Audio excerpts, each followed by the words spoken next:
오늘 68페이지 그 하단에 할 차례입니다. 지난 시간에 우리가 흔히 마음이라고 하는 것도 실질적으로 불교에는 나타내는 말이 기본적으로는 세 가지가 있었다. 그래서 심, 식 이 세 가지를 말씀드렸습니다. 그래서 그 아랫단에 보면 구체적으로 우리가 그 아비달마 불교에서는 어떠한 경우에도 마음을 대승의 유식에서처럼, 지금 갑자기 유식이란 말이 나왔죠. 지난번에 제가 첫 시간에 말씀드렸듯이 구사와 유식이라고 하는 것은 불교 심식학의 두 가지 흐름이라고 했습니다. 그래서 이제 흔히 구사를 초기 심리학, 그 다음에 대승에 해당되는 유식을 후기 불교 심리학이라고 그렇게 요사에 쓰는 말로 표현할 수 있다고 했습니다. 에서는 유의 세계를 성립시키는 혹은 진여심이나 일심 같은 그 유의와 무의의 일체의 세계를 가능하게 하는 근원적이고도 본질적 존재로 이해하지 않는다. 자, 이 말이 무슨 말이냐고 지금 제가 설명하기 위해서 지금 읽은 겁니다. 자, 그래서 그 다음 보면은 상당히 이제 구체화되어 있습니다. 우리의 마음이라는 것은 여러분들이 흔히 많이 쓸 겁니다. 불성 혹은 진여심, 일심하지만도 아마 구체적으로 아마 곰곰이 앉아가지고 일심이 뭘까? 한마음, 우리가 한마음 하는데 그게 뭘까 곰곰이 생각하면 참 애매합니다. 그러니까 이제 애매하다 보니까 그게 하두가 되는 거예요. 그러니까 이게 잘 이제 포착을 하면은 나름대로 그 가락을 잡을 수 있는데 막연하게 뭔가 궁극적인 마음이 있을 것이다 해가지고 그걸 찾다 보면은 여치 잘못하면 혼동에 빠집니다.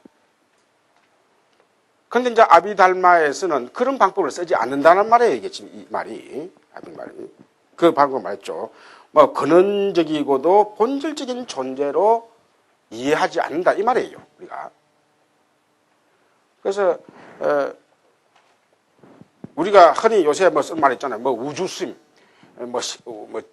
절대정신. 우리가 해겔이 절대정신이라는 말을 썼지만도 뭔가 이 세계에는 보이지 않는 그런 절대정신이 있어가지고 그 절대정신이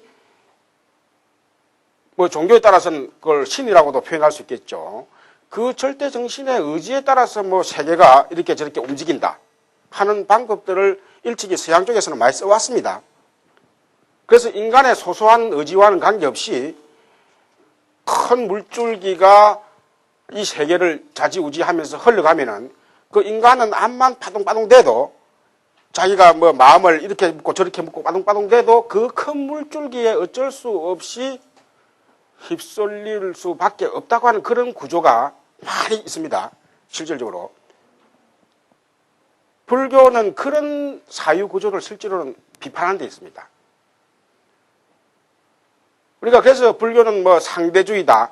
불교에서는 절대란 말을 쓰지 않습니다. 여러분들이 요새 세속말로도 절대 나는 앞으로는 그런 일 없을 거야. 절대 쓰지만은 사실 불교에서는 상대라는 말을 구사는 할지언정 절대란 말을 잘 안 씁니다. 그게 이제 우리가 그런 방금 이야기한 그 서양적인 사고방식이 그런 말을 주로 하면서 자기들 세계를 행석해 온 데 대해서 불교는 전불교 역사가 사실 그런 데 대한 하나의 비판적 입장에 있다고 할 수 있습니다. 그런데 불교 안에서도요, 방금 제가 말씀드린 이유가 뭐냐면은 그렇게 부처님께서 출발을 하시고 이후에 전개된 많은 그 학자 스님들이 그 다른 종교의 그런 이론들을 방어하기 위해서 많은 논설을 또 만들고 그 논설한 게 이제 아비달마 문헌입니다. 만들고 했는데 불교 안에서도 말이죠. 보면은 알게 모르게 방금 이야기한 뭐 그런 근원적이고 절대적이고 등등등 그런 것을 오해하게끔 만드는 그런 용어들이 들어 있습니다.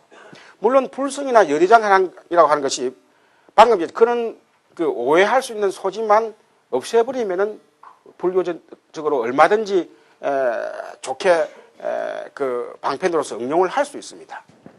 그런데 종교라는 게 말이죠.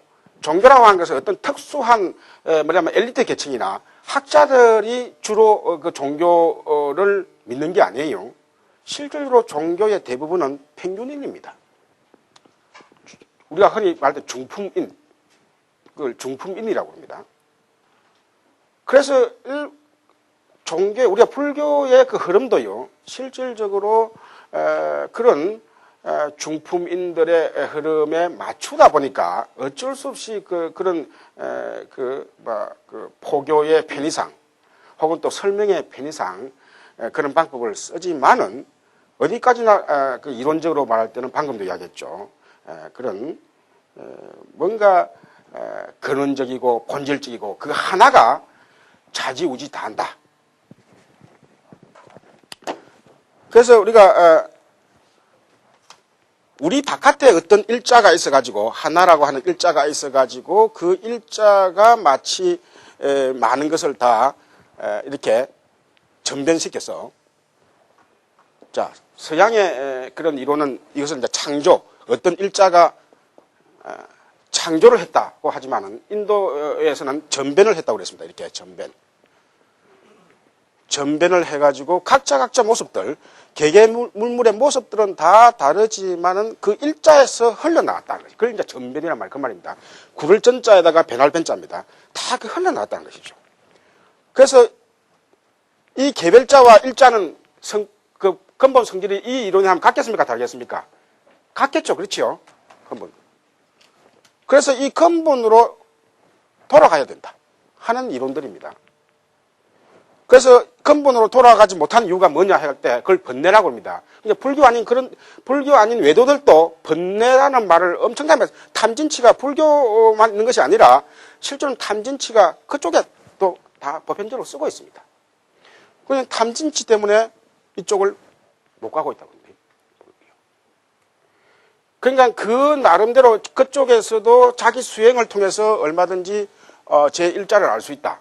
그래서 그걸 이제 제 일자를 아는 그런 경지까지 가는 것을 우리가 범아일여라 했죠. 이게 범아일여라 했습니다.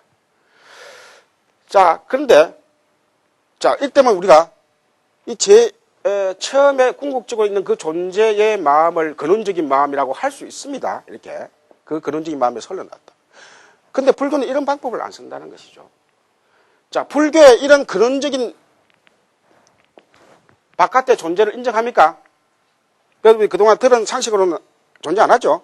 그렇죠? 내 마음을 이렇게 좌지우지하는 존재가 없습니다. 부처님께서 내 마음을 당신 나의 지금 의지와 관계없이 부처님께서 내 마음을 조절할 수 있겠습니까? 없겠습니까? 불교에서 그렇게 보지 못합니다. 내 의지를. 자, 부처님께서 내 고락을 마음대로 조절했다 할 수 있겠습니까? 할 수 없다 봅니다.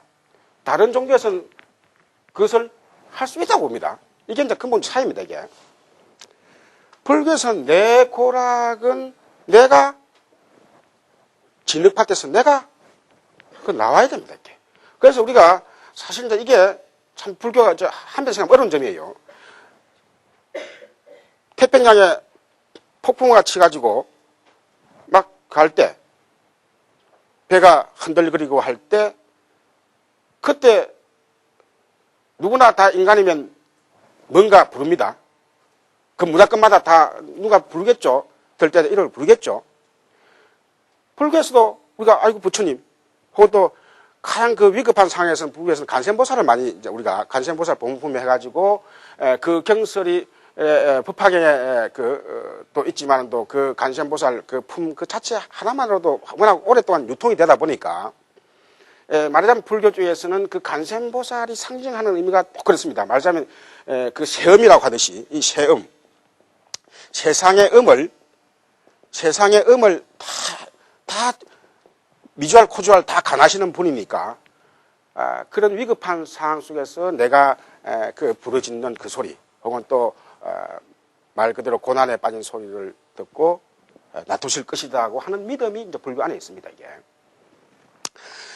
자, 그래서 이제 이때 참 말 그대로 어떤 말하자면 외국인들이 여기에 많은 외국인들이 다 있어가지고 어떤 종교인들은 뭐 그쪽에 해당되는 각자를 불렀다. X, Y, Z를 막 불렀다 그럽시다. X, Y, Z를 불렀다 그럽시다. 그런데 마침 그래 하자마자 한 5분 돼가지고 폭풍우가 탁 그치고 배가 그대로 안정되게 됐다고 할 때 그때마다 느낄 때 그 사람들 다 어떻게 되겠죠? 그거 불렀으니까 다 구원을 해줄 수 있다. 이렇게 생각하죠. 근데 이제 불교에서도 역시 이제 구조로 보면 간센보살이 구원을 하셨다. 이렇게 되겠죠. 이 구조가, 그래서 이 경우에 이제 다른 종교의 구조와, 만약 그 구제를 하는 원리와 같겠습니까? 다르겠습니까? 응? 이게 이제 어려운 점이에요. 똑같겠느냐, 다르겠느냐, 그죠, 이게.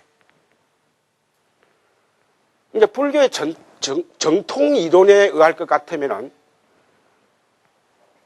간센보살님이 그 타고 있는 사람의 업에 관계없이 일방적으로 놔두셔가지고 바람을 말하자면 잠재웠겠습니까? 이렇게 물을 수 있는 거예요. 다른 종교에서는 절대자가 그 의지로서 잠재웠다. 이렇게 볼 수 있죠. 그러나 이때 그래서 이제 여러분 곰곰이 생각하면 이게 이제 쉽게 말하면 이게 어찌 보면 이게 이제 일상적인 하도예요. 우리가 그동안에 너무 하도를 아주 그 추상적인 것만 가지고 하다 보니까 불교가 엄청나게 그 희론에 빠졌다 부분이 많이 있습니다. 실질적으로.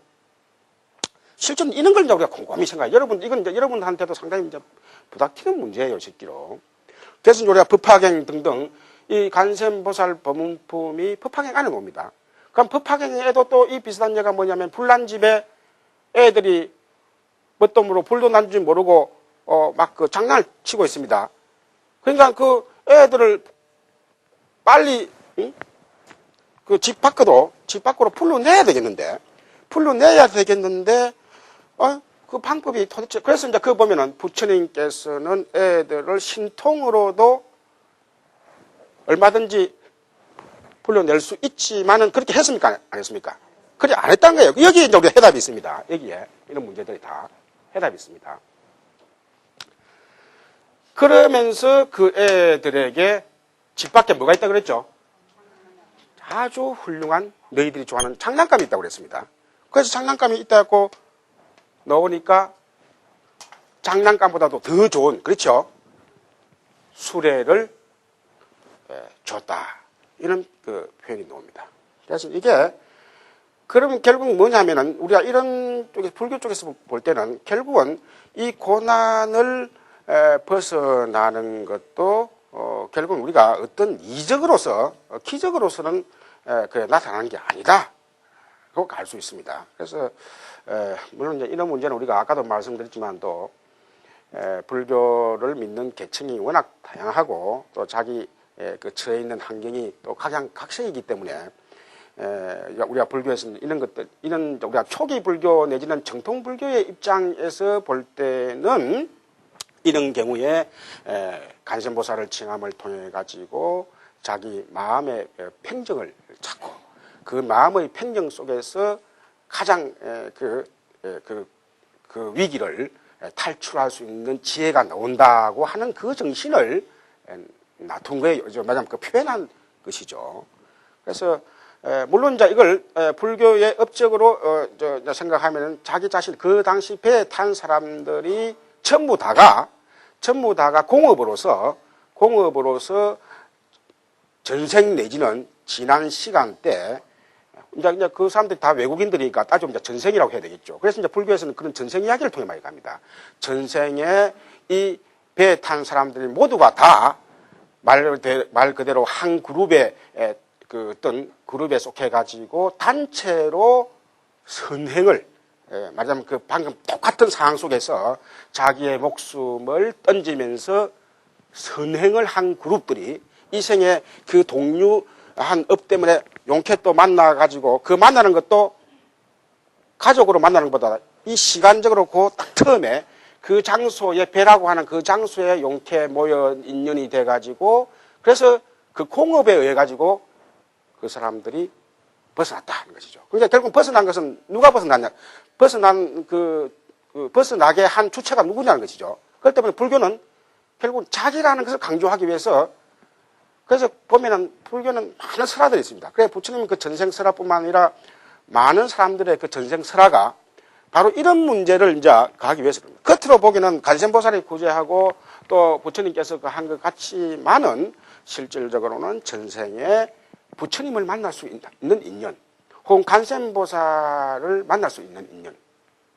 이때 이제 관세음보살을 만난다 이 말은 뭐냐 하면은 관세음보살을 칭했을 때 마치 관세음보살이 자기 몸에 나토시 가지고 말 그대로 자기 자신이 관세음보살과 같은 막 그런 동체가 되는 막 그런 경험을 통해서 구제가 됐다 이렇게 보는 거예요. 그러니까 어디까지나 불교는 타자가 구제했다고 하는 것을 겉보기로는 내세워 올지 모르지만은 궁극적으로는 타자가 나를 구원했다고 하는 것은 불교의 근본적인 그런 흐름에 어긋나게 됩니다. 그래서 이제 대승불교가 일어나면서 이런 문제가 항상 그 많은 논란을 일으키고 있습니다. 그래서 이런 문제 때문에 실질적으로 대승불교 안에서도 정통 그 불교의 흐름에 벗어나지 않기 위해서 많은 스님들이 주석도 붙이고 새로운 용어도 갖다 붙이고 또 많은 예도 막 들고 하는 것이죠. 그런데 이제 이 아비달마에서는 바로 이런 방법이 실질적으로 안 쓰는 것이죠. 마음이라고 하는 것은. 그래서 타자에 가지고 정 말하자면 이 바깥에 있는 어떤 마음에 의해 가지고 나의 그 고난이 자지우지 되는 것은 아니다. 또 그 다음에 내 안에도 볼 때도 이제 내 안에도 이 마음에 어떤 그 주체가 되는 마음이 있어 가지고 우리가 흔히 한마음이라고 그러죠. 우리가 한마음. 어떤 우리가 흔히 이제 말 듣기 쉽기로는 우리가 뭐 자선을 하는 사람들이 주로 그렇죠. 한마음만 바꾸면은 모두가 다 새롭게 보인다. 사실 한마음이라 하면 방법입니다. 바깥의 한마음도 또 우리가 찾기 어렵고 또 경험하기 어렵지만은 내 안에 있는 한마음도 역시 찾기 어렵고 경험하기 어렵습니다. 이게. 그래서 아비달마에서는 아주 구체적으로 이제 이 본래 처음부터 아비달마뿐만 아니라 부처님께서는 이런 애매한 용어를 안 씁니다. 사실. 불교에서는 그래서 한마음이 뭐죠? 아까 아비달마 그동안에 우리가 배운 거로 하면은 한마음은 안입이 설신이 육식 가운데 하나입니다. 제가 한번 말씀드렸죠. 그래서 그걸 시망이라고 쓴다고 했죠. 시망법. 안입이, 우리 구체적입니다. 안입이 설신이 이 세 개 중에, 6개 중에, 6개 중에 어떤 순간에 한 마음이 탁 일어나죠. 그러면서 그 마음에 부수해가지고 심소법들이 일어난다고 그랬죠. 그러니까 심소법들이 같이 동시에 일어나니까 우리가 흔히 말할 때 마음으로 치면 개수가 진짜 하나입니까? 여러 개 같이 있습니까? 여러 개 같이 있습니다. 그래서 이걸 이제 국이 함께 한다. 함께 일어난다 해서 이 국이라는 표현을 쓴다고 그랬습니다. 이게. 그래서 우리 마음 안에도 어떤 한 마음이 말 그대로 자지우지하는 그런 마음이 실질적으로는 불교에서는 없다고, 정통 아비달마는 없다고 봅니다. 이게. 그래서 이제 이 이론이 만일에 한 마음이, 이제 우리가 다른 종교에서는 마음 안에 어떤 한 마음이 있다고 생각할 수 있습니다. 그게 이제 아트만이라고 해요. 그렇기 때문에 이 한 마음과 바깥에 있는 이 마음을 서로 연결할 수 있는 그런 논리도 어느 정도 맞아 떨어질 수 있습니다. 그런데 불교는 바깥에 한 마음도 인정 안 하고 안에 한 마음도 인정 안 했던 거예요. 그래서 우리가 단체 생활을 할 때, 특히 단체 생활을 할 때나 어떤 옛날에 그 전제 국가와 비교를 할 때 민주주의 국가에서는 혹은 민주적인 그런 단체에서는 의사결정을 어떻게 합니까? 다수결로 하죠. 그러나 전제적인 국가에서는 뭐죠? 왕이 지 혼자 가죠. 마음대로 자주우지하죠. 그래서 지난번에 비록 왕이라고 희망법이다 붙였지만 이건 어디까지나 비유라고 했습니다. 그래서 우리 실질적으로 아비달마의 입장에서는 우리 마음은 항상 마치 기러기가 날아가면서 저는 그 가을이나 근데 밤하늘에 이 새가 떼지어 날아가면요. 전에는 참 그게 참 궁금했어요. 야, 저 새가 저렇게 떼 지나가다가 말이지. 어느새 방향을 탁 바꾸면은 또 우 방향을 바꾸고 또 방향을 바꾸고. 야, 그러면 그 짧은 방향을 바꾸는 시간에 누가 저 바꾸라고 지시를 하지? 그렇잖아요. 순간적으로. 또 물고기 떼가 바다 밑으로 확 지어갈 때 그때 탁 바꿀 때 어느 그 짧은 순간에 어느 물고기가 야 우리 바꾸자 했겠냐 것이죠. 그래서 이제 요 사이는 막 어느 정도 그래도 그 주도하는 그 쇠랄까 물고기가 어느 정도 몇 가지가 밝혀지고 있죠. 그러나 기본적으로 그 명령하는 체계가 아닙니다. 서로 그때 반사신경적으로 아주 짧은 시간이지만은 그게 전달된다고 오늘날 밝혀지고 있죠. 우리가 불교의 이런 그 마음법이 아비달마에서의 마음법이 실질적으로 그렇게 그룹으로 일어나가지고 그룹으로 지면서 어느 정도 주도하는 마음들의 그룹은 있습니다. 큰 그룹은 있지만은 어느 한 마음을 딱 지칭해가지고 그 한 마음이 좌지우지하는 그런 마음은 없다는 것이죠. 그래서 지금 희망법으로 우리가 안입이 설천이 6가지 중에 하나가 뜬다 하지만도 실질적으로는 이 안입이 설신이 그 중에 한 마음, 어떤 마음도 심소법을 마음대로 오라가라 하지 못하는 그런 하나의 위치에 있다. 자, 그래서 이제 제가 설명을 듣고 방금 이제 그 페이지에 밑에 아래단 그 봅시다. 그거 보면은.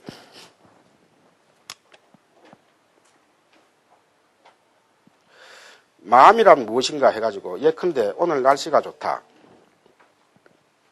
이 좋은 날에는 무엇을 할까? 소풍을 가야겠다. 자, 여러 가지 이제, 우리가 심의식 3가지가 구별이 있지만은, 그때 따라서, 자, 좋다고 하는 료배를 했고, 그 다음에는, 무엇을 하면 좋을까, 무엇을 할까라는 그런 사랑을 하고 생각을 했다는 것이죠. 그 다음에 가야겠다, 소풍을 가야겠다 하는 종합적인 마음들을 일으켜가지고 이 직기라고 하는 것은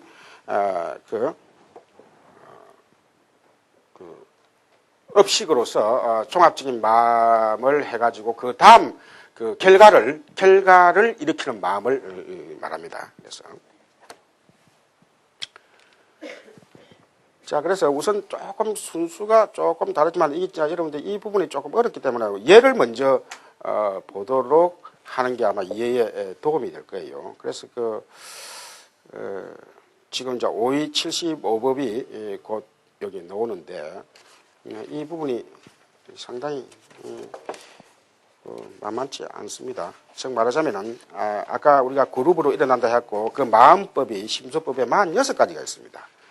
46가지가 있는데 이 46가지 마음들이 서로 이합집산을 각자 달리합니다.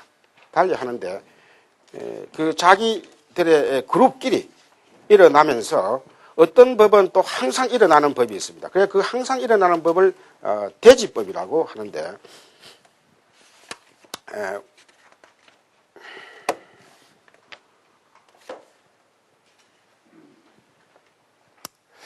그 73페이지 보면은 그 대지법 이렇게 나와 있습니다. 대지법. 이 대지법은 희망법이 뜰 때 이 10가지는 항상 뜨는 마음입니다. 그래서 그 밑에 보면 10가지가 쭉 나와 있는데 수상사, 촉욕, 해, 염, 자기, 성애, 삼마지 이렇게 나와 있습니다. 그래서 여러분들이 그 오음법을 할 때 수상행 뭐 어떤 그런 걸 봤는데 왜 또 여기 수상이 나오냐 겹치지 않느냐 등등 이야기가 나오지만 이때는 다 뒤에 심소가 생략된 겁니다. 수심소, 상심소, 사심소, 촉심소 해가지고 이 10가지는 악행을 하든 선행을 하든 어떤 순간에도 항상 희망법과 같이 있습니다. 10가지나. 그러니까 최소한 우리는 살아있는 한 항상 희망법 중에 하나는 항상 떠 있는 것이고 그 다음에 이 대지법이 뜨니까 11가지는 항상 이렇게 떠 있다는 것이죠. 그래서 그 밑에 이제 그 설명을 쭉쭉 보면은 우리가 수상 등등 이런 설명은 우리가 오음법 할 때 봤습니다. 그 다음에 사도 역시 막 이런 생각 조작한다, 행한 업을 짓는다 하는 그런 의미로 역시 봤고요. 촉이라고 하는 것은 자 이게 긍정식 3사가 하합해가지고 그 하합하는 그런 그 때에 그 심소를 촉심소라고 했고 여기 또 욕이라고 하는 것은 아까 그 사라고 하는 것은 물론 자 뭘 짓고 역시 생각하니까 조금 그 의욕적인 뜻이 있지만은 여기에서는 조금 더 강한 그런 의미죠. 의욕을 한다는 게 강한 의미입니다. 우리가 뭘 한다고 할 때도 마음속에서 한다고 하는 것과 그것이 의욕적으로 그 나타나는 경우가 있습니다. 그래서 생각을 해가지고 의욕을 하고 그 다음에 실행을 하죠. 이게 그래서 마음의 단계가 우리가 물건을 고를 때도 저 물건을 사야겠다 하는 의지가 점차점차 강해지가지고 결국 사게 되죠. 그래서 이런 것들이 구체화된 표현되어 있다는 것이죠. 해라고 하는 것은 선택한다, 간택한다고 하는 것이죠. 항상 우리는 그 선택하고자 하는 그 선택을 해야 된다 혹은 한다고 하는 그런 마음이 또 동시에 뜨고 그 다음에 기억작용도 항상 동시에 떠 있고 자기라고 하는 것은 이것은 경계심, 경각심을 말합니다. 자기 뭔가 그 항상 깨어 있어 가지고 마치 경비원들이 그 정상적인 근무를 하게 되면은 뭔가 반응이 오면은 그에 대해서 어떤 자극이 오면은 참 반응을 하고자 하는 그런 딱 마음, 그걸 자기라고 합니다. 경각심. 그 다음에 성애라고 하는 것은 확인하고 인가하는 걸 말합니다. 확인하는 마음. 그 다음에 삼마지 하는 것은 집중하는 마음. 삼매와 똑같은 말이에요. 삼마디. 이렇게 해서 이 집중심이 있는 것이죠. 그래서 여러분들이 보통 생각할 때는 우리가 보통 사람들 보면 집중심이 없는 사람도 있지 않습니까? 이렇게 물을지 모르지만은도 그러나 기본적으로는 그런 사람들도 집중심은 다 있다고 보는 거예요. 단지 뒤에 놓지만은 다른 번뇌심, 그러니까 이제 다른 번뇌심이 그 집중심하고 연결되면서 그 다른 번뇌심이 그걸 막았다고 이렇게 보는 거예요. 그래서 마침 그 집중이 안 되는 애들도 마침 그 애들이 말 그대로 좀 수행을 하고 또 어떻게 보면 또 부모로부터 좀 뭔가 충고를 듣고 학교 활동에 있어서도 뭔가 그런 습관이 들면은 그 집중한 대로 돌아올 수 있는 것도 바로 이런 기본심이 갖춰져 있다고 보는 거예요, 이게. 그래서 이제 이런 걸 쭉쭉 보면은 뭐냐 하면은 결국은 아까 해 같은 경우 그렇습니다. 해라고 하는 것이 우리가 좋은 의미로 여러분들이 많이 알고 있을 거예요. 그러나 여기서는 이제 대지법으로서 선심을 쓰든 악심을 쓰든 항상 이게 해가 따른다 이 말은 뭐냐면은 이게 그래서 아까 이때 해는 선택한다, 간택한다는 말입니다. 선택한다. 그래서 이 선택하는 것은 우리가 악심을 낼 때도 항상 그 선택하는 마음이 기본적으로 있습니다, 이게. 그래서 그런 의미에 말하는 것이죠. 자, 그 다음에 76, 5페이지 조금 시간 관계상 이 부분을 빨리 넘어가도록 하겠습니다. 요 부분. 이걸 지금 한정된 시간 속에서 우리가 곧 몇 주 안 남았기 때문에 그 대선지법. 자, 이거는 보면은 아까 대지법은 항상 따르는 마음이고 이 대선지법은 착한 마음을 낼 때 항상 따르는 마음을 말합니다. 이게. 그러니까 여기도 다 심소 전부 다 심소가 생략되어 있는 거예요. 말 그대로 신심소. 우리가 여기 이제 불교에서는 이 믿음이라 한 게 말이죠. 다른 종교는 어떤 아까도 얘기했지만도 바깥에 절대자에 대한 그런 존재의 믿음, 말씀의 믿음 등등을 내세우지만 불교는 그게 아니고 인가의 도리에 대한 믿음 혹은 사제, 고진멸도 사제에 대한 믿음을 이걸 신이라고 합니다. 신심소. 그 다음에 불방일, 경안. 불방일은 우리가 게으르지 않는 것. 그 다음에 경안은 아주 그 상쾌한 그런 마음들, 경안이라고 그러고, 사라고 하는 것은 평정된 마음, 평온한 마음을 말하고, 그 다음에 참계.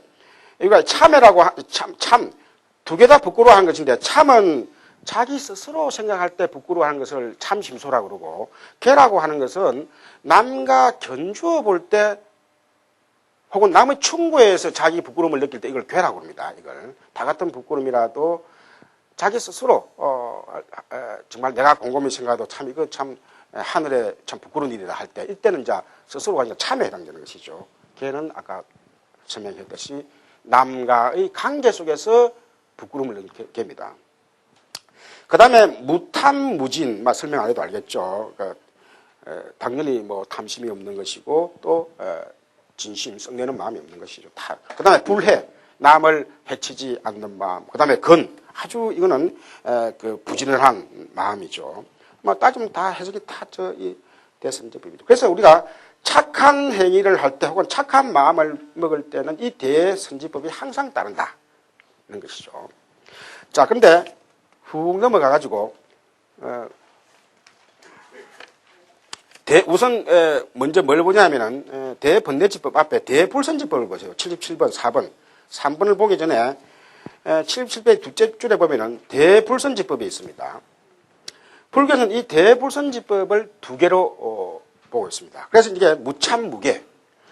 아까 개참계가 나왔죠. 불교에서는 말 그대로 우리가 흔히 악하다 할 때 참회하지 않고 자기 스스로를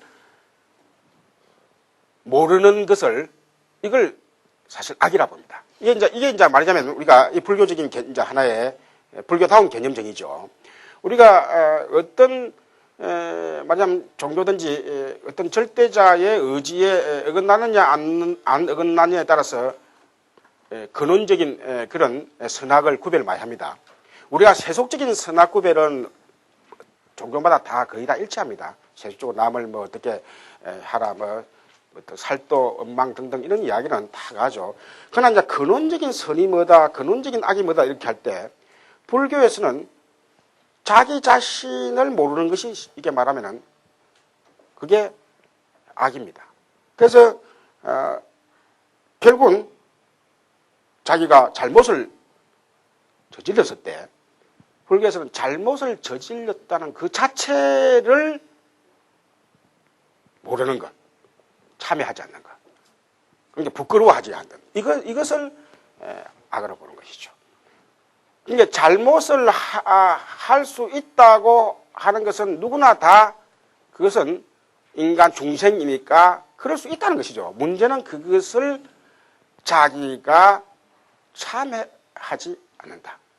부끄러워하지 않는다. 여기에 대불선이라고 하는 이 두 개를 고른 이유가 거기 있습니다.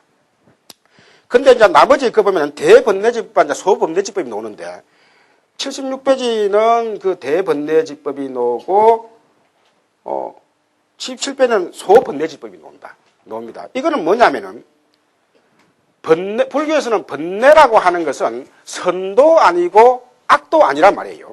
이 말이 중요합니다. 우리가 어떤 사람이 번뇌에 휩싸여 있다. 그 번뇌에 휩싸여 있는 그 자체는 우리가 뭐 흔히 중생성이다, 중생심이다 뭐 하지만 그 자체가 선도 아니고 악도 아니란 거예요, 이게. 문제는 이제 그게 아까도 얘기했지만도 선법과 대선지법이니 그 다른 동무들을 어떻게 사귀느냐에 따라서 그것이 악으로도 가고 선으로 갈 수 있다는 거예요. 근데 어떤 번뇌가 위험한 이유는 뭐냐면요. 사람이 괴로우면 어떻게죠?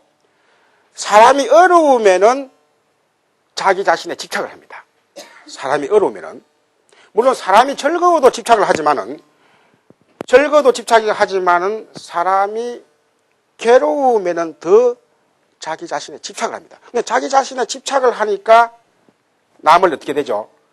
남을 무시한다든가 해한다든가 이런 악심이 일어나게 됩니다. 악행이 일어나게 됩니다. 이게. 그래서 번뇌 자체는 그 성품으로 볼 때는 성도 아니고 악도 아니다. 그래서 우리가 이런 그걸 뭐냐면 우리가 불교에서는 부처님께서 일체계고라는 막 그런 현상적인 모습을 가냈다 하는 측면에서 볼 수 있듯이 이 세상은 말 그대로 우리가 태어났다는 자체가 이미 번뇌를 안고 태어났습니다. 번뇌를 안고 태어났기 때문에 어느 순간이든지 우리는 고난을 만나게 마련입니다. 그래서 문제는 그 고난에 당했을 때 자기의 마음법들이 아까도 얘기했지만 그 심소법들이 이제 종류가 많이 있죠. 종류는 자기가 이 많이 뜨는 이 심소들 속에 어떻게 그 연결하느냐에 따라서 그것이 말 그대로 고통을 영속화시키느냐, 고통을 계속 일어나게 하느냐, 일어나지 않게 하느냐 하는 그와 관계가 된다는 것이죠. 그래서 76페이지 우선 대번뇌지법 보세요. 그래서 대번뇌지법이라는 것은 말 그대로 이때 대라고 하는 것은 범위가 넓다는 말이고 소라고 하는 것은 범위가 좁다는 이야기예요.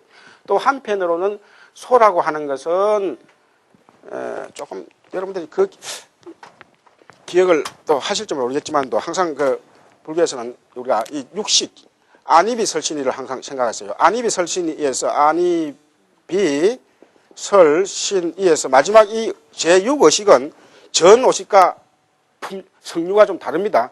그래서 이 소번뇌지법은 이 제6의식하고만 관계되어 일어납니다. 그래서 범위가 좁죠. 그러나 대번뇌지법은 전식을 다, 육식을 다 상대로 합니다.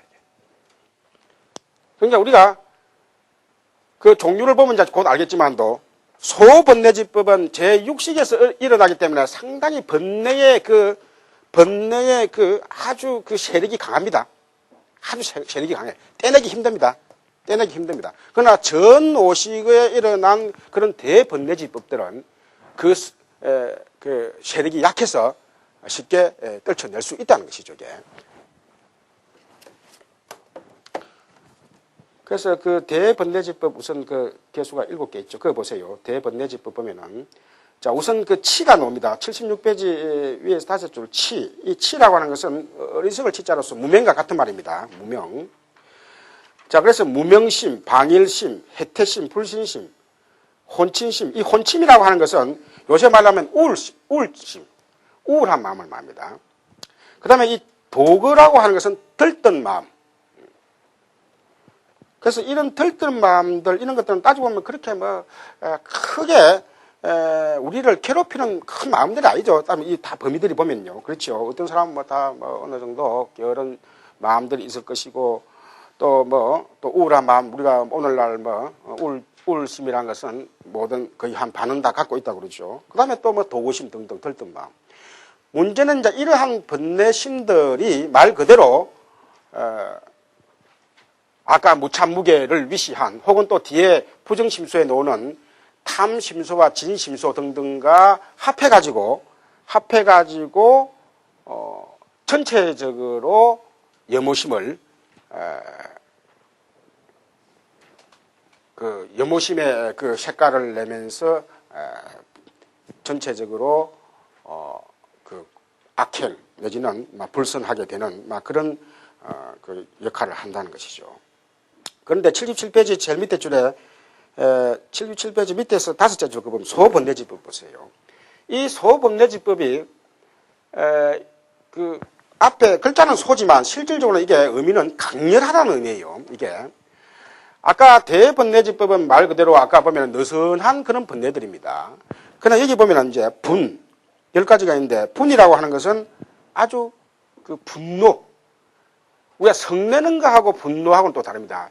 그러니까 이제 우리가 부처님도 방편으로 성내 모습을 낼 수 있게요. 그렇죠? 그래서 우리가 11명 간센보살이나 다 상을 보면요. 그 많은 상 중에서 한 상이 그 성을 내는 상이 있습니다. 가끔. 그 성이라고 하는 게 뭐냐면은 중생들을 그 성내 모습을 방편으로 보여줌을 당신은 이제 이미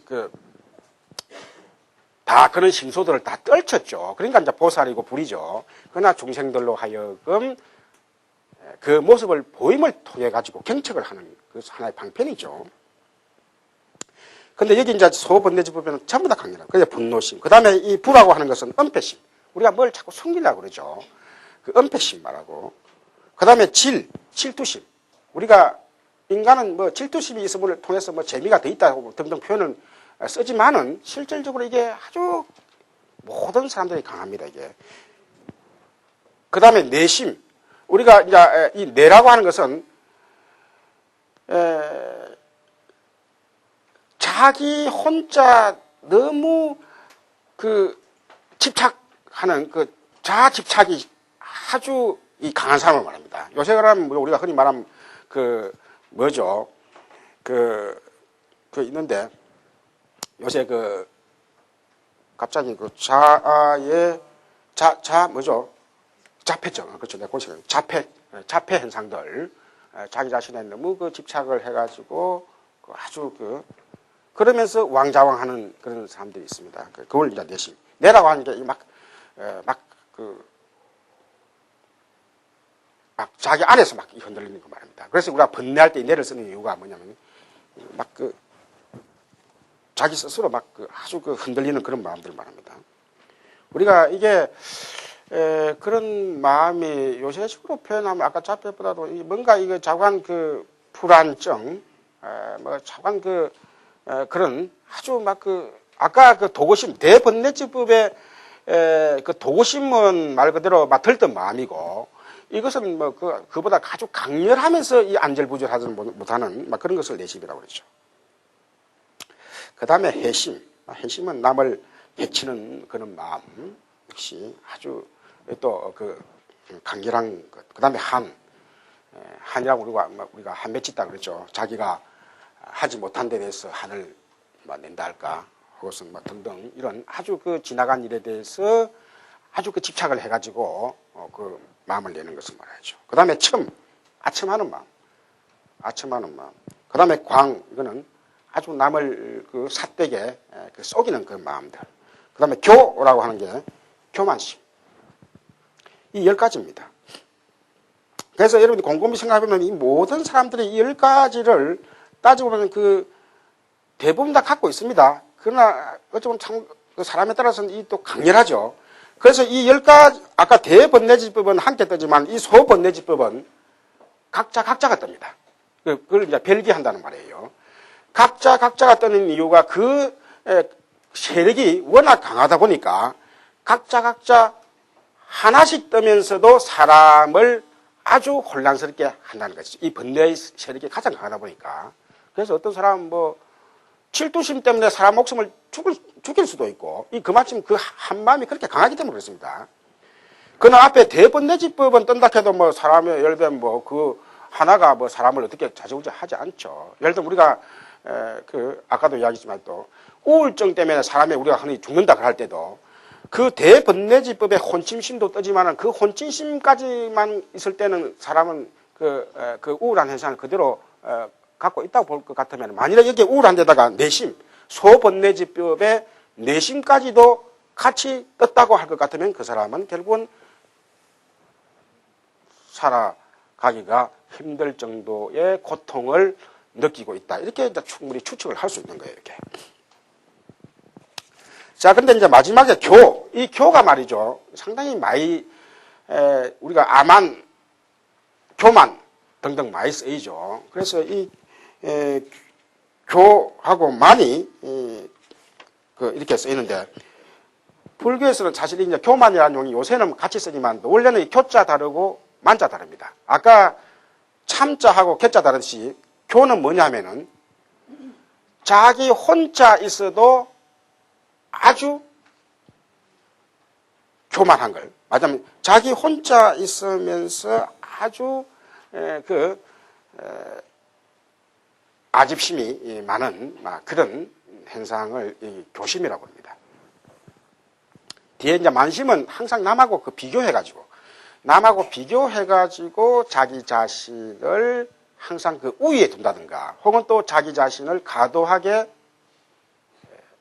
비하한다든가. 그래서 너무 자기 자신을 비하하는 것도 그 만 중에 하나에 들어갑니다. 쭉 넘어가가지고 78페이지로 쭉 넘어오세요. 그래 쭉 넘어오면은 마지막으로 부정지법이 나옵니다. 이 부정지법은 뭐냐면 말 그대로 정해지지 않는 이 부정이라는 게 아직 그 앞에 5가지의 선과 불선 혹은 또 대번내 소번내 여기에 들어가지 않기 때문에 부정이라고 이름 지었습니다. 부정지법. 즉 말하자면 5가지 어디에도 갈 수 있다는 거예요. 같이 일어날 수 있다는 것이죠. 말하자면 선심에도 붙을 수 있고 불선심에도 붙을 수 있다는 것이죠. 그래서 그 예를 보면은 그거 보면은 심사란 말은 이제 어렵게 나왔지만도 이것도 지난번에 잠깐 보았듯이 심이라고 하는 것은 뭔가 처음 무엇에 대해서 딱 반응하는 그 첫 마음이고 사라고 하는 것은 그다음에 그 첫 마음 다음에 바로 그것을 사찰하는 조사하는 그런 마음이죠. 그래서 요거는 조금 이따 또 다시 보도록 하겠습니다. 심사. 그 다음에 수면심. 자, 이 수면심은 요새 말로 말하면 멍한 그런 마음. 우리가 사람이 멍할 때가 있죠. 마치 그런 잠을 잘 때 사람이 깨어있지 않고 하듯이, 그걸 수면이라고 하듯이, 깨어있으면서도 멍한 그런 마음들. 그걸 이제 수면심이라고 합니다. 심소랍니다. 그 다음에 악작. 악작이라는 이 말 그대로 번역하면 이게 뜻이 참 잘 안 나와요. 이거는 뭐냐면은 후회심, 그거 갖고 후회심이라고 그래서 나왔어요. 이거는 뭐냐면 지난 시간에 한 행위에 대해서 후회하는 것을 악작이라고 합니다. 이게. 그래서 잘못한 데 대해서 후회하기도 하고 혹은 또 적극적으로는 좀 더 잘할 수 있었는데 그러지 못했다고 또 후회하는 경우가 있죠. 그러면 두 가지다. 그러니까 악행을 한 데 대해서도 후회할 수도 있고 좀 더 잘할 수 있었는데 선행을 하지 못한 데 대한 후회가 있을 수 있죠. 그러니까 그걸 악작이라고 합니다. 그러니까 이게 부정심이 되는 거예요. 만일에 우리가 그래서 그 다음 이야기는 탐도 마찬가지입니다. 탐진. 아까 제가 잠깐 들었지만도 썽을 낸다. 이 썽을 낸다고 하는 것은 좋은 의미에서도 얼마든지 썽이 일어날 수도 있고 또 말 그대로 자기 자신을 이기지 못하여 아까 소번뇌지법에 분신과 붙었을 때는 이때는 탐은 결과적으로 보면은 그 사람에게 부정적인 의미를 미친 이 탐심소가 되는 겁니다. 그러나 이게 만일에 어떤 사람이 출가를 해가지고 나는 꼭 참 수도를 이루고 말겠다. 우리가 흔히 그러죠. 욕심이란 것도 우리가 작은 욕심을 뿌리면은 그거는 말 그대로 남들로부터 지탄을 받는 욕심이지만 큰 욕심을 부리면은 그것은 도리어 그래서 대분심, 욕심 이런 말 씁니다. 대자를 붙입니다. 그게 뭐냐면은 결국은 물론 이제 부처님의 경지에 가면은 이런 심소들도 다 떨쳐지지만은 우리가 중생이라고 하는 이 유의세간에 사는 중생들은 어느 암만 자기가 수행을 한다, 수도를 한다 하지만은 그 탐심과 진심이 또 있을 수가 있죠. 아까도 했던데 이 진심도 역시 그 방편으로서 얼마든지 쓸 때는 그 진심이 전체적으로 볼 때는 선심으로서 함께 할 수 있습니다. 그래서 우리가 어디까지나 우리의 마음이라고 하는 것은 아까도 이야기했지만 또 우리가 자칫 잊기 쉬운 게 바로 그겁니다. 우리의 마음은 따지면 우리가 민주주의 고도의 이 심소법과 심한법들이 서로 모이면서 이게 그 비율에 따라 그 모임의 비율에 따라서 그때 결과적으로 선심이다 불선심이다 이렇게 판단하는 것이지 처음부터 어떤 게 딱 있어가지고 그것이 좌지우지하는 결과가 아니라는 거예요. 아까 볼 때 지금 방금 이 이론에 볼 것 같으면 어떻게 생각합니까? 이 이론에 의할 것 같으면은 자 아까 심한급 예를 들어서 안식이 떴다고 그럽시다. 안식이 떴을 때 안식이 주도적으로 이 심소들을 니는 내 보기 싫으니까 가라. 니는 오라. 이렇게 합니까 안 합니까? 못합니다. 이게. 못합니다. 그러니까 우리가 불교적은 끊임없이 우리가 전생 내지는 전 시간에 그런 흐름에 해가지고 그래서 우리가 다음 시간에 이제 그 인연법들, 이제 6인 사연의 인연법들을 이야기하지만 그 업행의 결과로서 이게 어떤 인연이 무르익으면은 이 번뇌가 이 안으로 들어옵니다. 번뇌가. 우리의 이 흐름, 나라고 하는 이 흐름에 여러분들 이 흐름이라는 것은 고정된 것이 아니고 하나의 흐름으로 보세요. 지금 하나의 단면이라 생각하고 이게 마치 이 강물이 이렇게 흘러오는데 내가 이 단면을 딱 껐다고 합시다. 그럼 그 단면 속에서 이 번뇌 심소 내지는 선종자, 선심소, 불선심소 등등 이 구성이 다르겠죠. 순간순간 다르겠죠. 그럼 그때마다 또 우리가 여러 심소가 계속 유입이 되고 흘러나오고 막 이랍니다. 계속 유입이 될 때는 유입이 되고 흘러올 때는 흘립이 되고 그럽니다. 그래서 결국은 궁극적인 아비달마의 목적 내지는 부처님의 이런 교설의 목적이 뭐냐면은 스스로 번뇌 심소를 간해가지고 내관을 해가지고 번뇌 심소를 스스로 끊을 수 있다 이렇게 보는 거예요.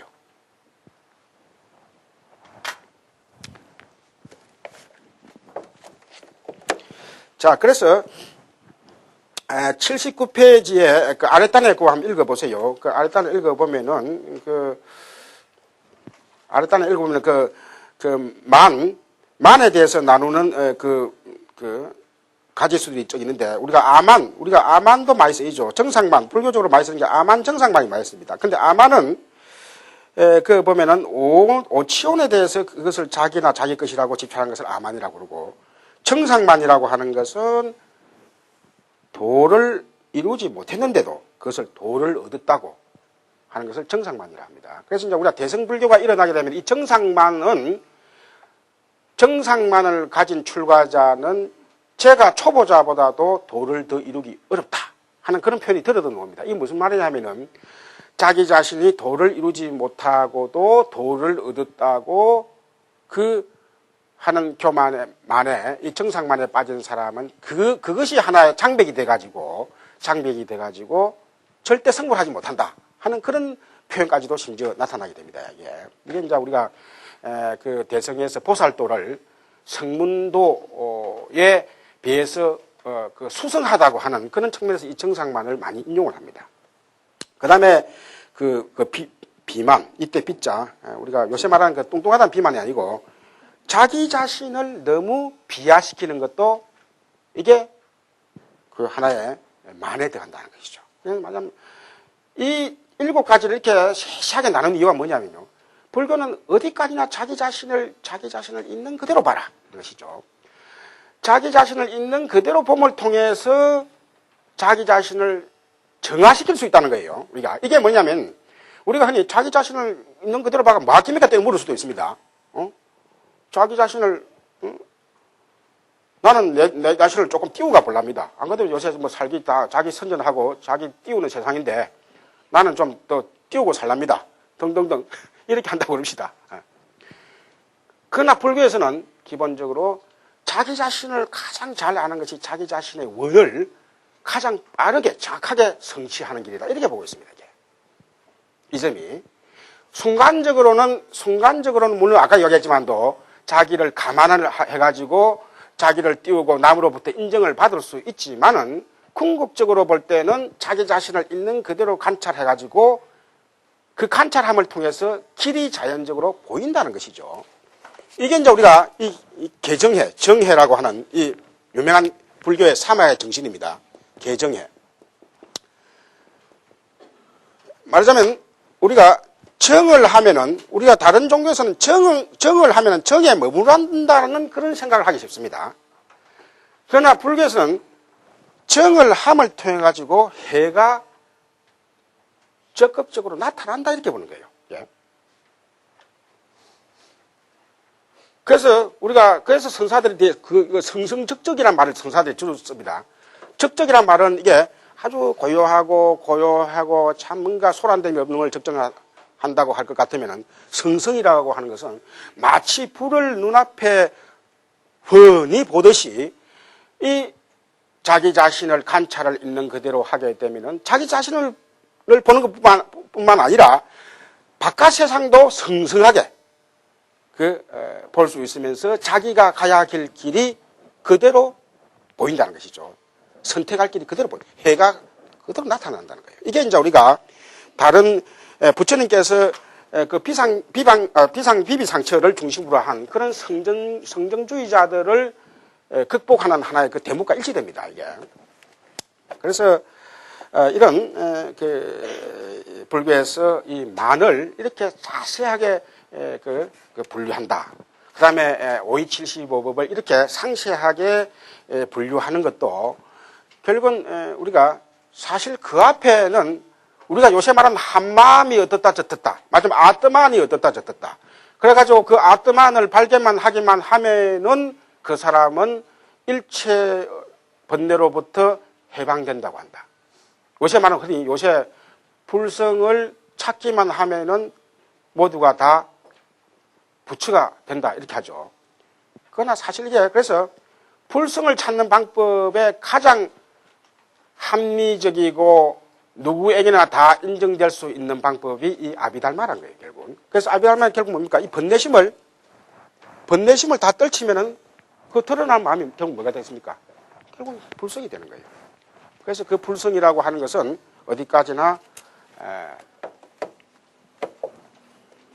번뇌 종자가 혹은 번뇌 심소가 더 이상 자기의 그 마음 상속 가운데 들어오지 않는 것. 이것을 우리가 불성이 실현됐다. 억지로 그걸 아비달마 쪽으로 그걸 해석한다면 그렇습니다. 그래서 우리가 흔히 말하는 그런 궁극적인 마음이랄까 근원적인 마음과는 다르다. 것이죠. 자, 그래서 일단 그 81페이지 그 보세요. 그 예가 잘 나와 있습니다. 지금까지 한 거 우리가 시간 관계에서 어쩔 수 없이 지금 좀 줄이고 해야 되는데 여러분들에게 읽기 좋은 것은 지금 그거 보면은 81페이지 제일 마지막 줄에 그거 보세요. 그거 보면은 우리가 경험하는 세계가 단일하며 영속적인 것이라고 믿는 성벽이 있다. 아까 이야기했죠. 자, 그러나 분노가 일어나 크게 달하면은 나의 세계는 오직 분노의 세계일 뿐이며, 그러니까 나의 세계 따로 있고 분노 세계 따로 있는 게 아니라는 것이죠. 우리가 분노가 일어났을 때는 그 자체가 바로 분노에 쌓인 나입니다.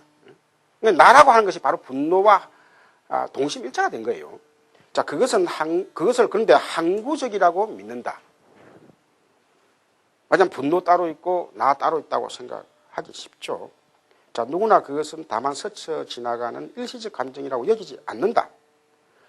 이는 분노가 소멸한 다음의 생각일 뿐이다. 그리하여 분노를 밖으로 표출하거나 그러지 못하는 경우 절망하며 그로 인해 다른 세계를 경험한다. 이것이 윤회이다. 그래서 이제 이건 하나의 대표로서 분노지만 또 우리가 고통에 나타나는 그러한 여러 가지 그런 결과적인 현상들을 보고 그 고통이라고 하는 것이 항구적이다. 그렇게 보는 것이죠. 그러나 유부의 보면 유부의 제법 분별은 바로 세계란 단을 하지도 항구적이도 않으며 나 혹은 나의 것이 아니라는 판단을 낳기 위한 나 혹은 나의 것이라면 나라고 하는 일단 아트만을 말합니다. 상주불변한 아트만 혹은 그 아트만의 것이 아니라는 판단을 낳기 위한 수습이며 실천도 또한 그와 같은 통찰과 대식임에 지나지 않는다. 여기에서 이제 통찰이라고 하는 걸 여기서 이제 우리가 뭐냐면은 견도, 우리가 흔히 이제 견도수도라는 표현을 쓸 때 이 책에서는 그래도 우리말 쓴다고 대식임이라 했는데요. 그래서 이러한 이치를 깨우치는 것을 견도라고 합니다. 그러나 이 이치를 깨우치다 해가지고 수행을 하지 않으면은, 즉 수도를 하지 않으면은, 이게 대생이라는 게 반복해서 수행을 하지 않으면은 아까 특히 소번뇌지법에 해당되는 그런 강렬한 심소들 10가지는 반드시 수도를 해야 된다는 거예요.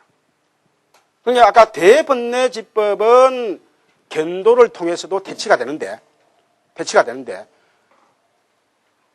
아까 간단한 그런 심소들, 우울심이나 혹은 들뜬 마음 등등 이런 것들은 되는데 말 그대로 아까 분심이랄까 그런 아주 한심이랄까 그런 아주 질투심, 아첨심 이런 것들은 이치로서는 안 된다는 것이죠. 그것은 이치를 통해서 대치되는 것이 아니라 수도를 통해서. 이 수도란 말은 다른 말로 하면 전생에서부터 넘어온 번뇌라는 거예요.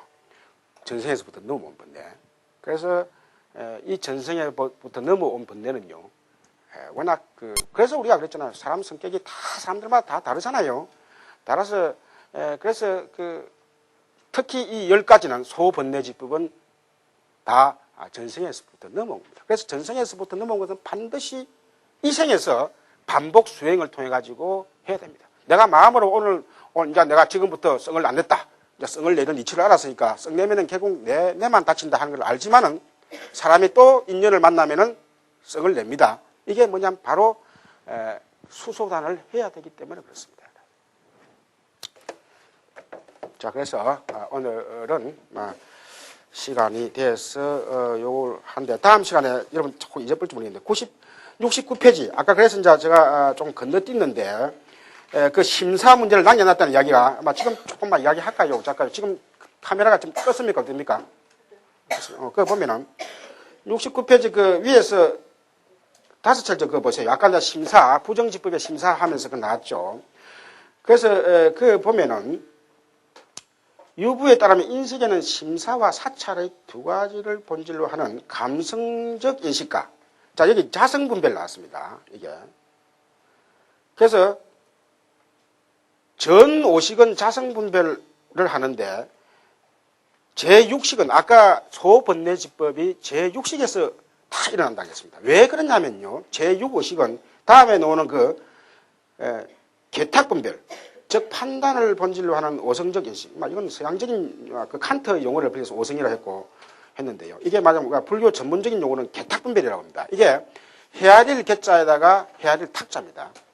그러니까 아주 우리가 마음으로 이렇게 굴리고 저렇게 굴리고 이렇게 또 생각하고 저렇게 생각하고 하는 그런 분별을 개탁분별이라고 합니다. 그 다음에 염을 본질로 하는 수념분별. 이거는 기억작용에서 빼내가지고 또 이 생각, 저 생각 많이 하죠. 그래서 아까 이러한 것들이, 그래서 이 세 가지가 다 갖춰진 것이 바로 제6의식이고, 전오식, 안입이설신이 전오식은 자성분별만 있기 때문에 그래서 그 번뇌가 아주 약한 겁니다, 이게. 그래서 우리가 그렇죠. 눈으로 뻔히 보는 거하고 거기에다 생각을 깃들여 가지고 한창 어떤 대상에 대해서 그 생각을 자꾸 거기에다 갖다 붙이면은 사람이 자꾸 거기에 대해서 집착심이 생깁니다. 그래서 이제 그러한 의미에서 이 세 가지 분별이 의미가 있다는 것이죠. 그래서 자성분별은 이름은 분별이라 붙였지만은 이것은 어쩔 수 없이 분별이라고 붙였다 하는 그 이유가 그 뒤에 나오죠. 그래서 마치 우리가 말이라고 하면 다리가 4개가 돼야 그 말이 되죠. 그런데 다리를 다쳐가지고 다리가 하나밖에 없다 이럴 때 다리 하나라도 다리가 있죠. 근데 우리가 보통 보면 저 말은 다리가 없네 이런 표현을 씁니다. 그래서 그런 경우에는 실질적으로 우리가 전 50도 자성분별이라고 하는 그 미약하지만은 그게 하나 있다고 보는 거예요. 그래서 이 문제는 물론 이제 이게 지금 간단히 이야기했지만 상당히 앞으로 우리가 무분별이라고 하는 것이 과연 뭐냐? 불교에서 도의 경지에 간다. 고 하는 것을 우리가 흔히 심시학적으로 이야기하면 무분별이라고 합니다. 그럼 이 무분별이라고 하는 것이 과연 진짜 말 그대로 분별이 없는 것이냐, 미세한 분별은 있는 것이냐 하는 문제는 상당히 어려운 문제로서 여러분들 앞으로 좀 더 전문 과목을 할 때 언급되는 경우가 들어 있을 거예요. 그래서 오늘은 우선 요까지 정도만 알아놓으세요. 그래서 오늘 이 부분도 그래서 이제 강의를 했고, 다음에는 아까 그 심소법은 넘어가고 이제는 심불상법 여기서부터 하도록 하겠습니다. 이상입니다.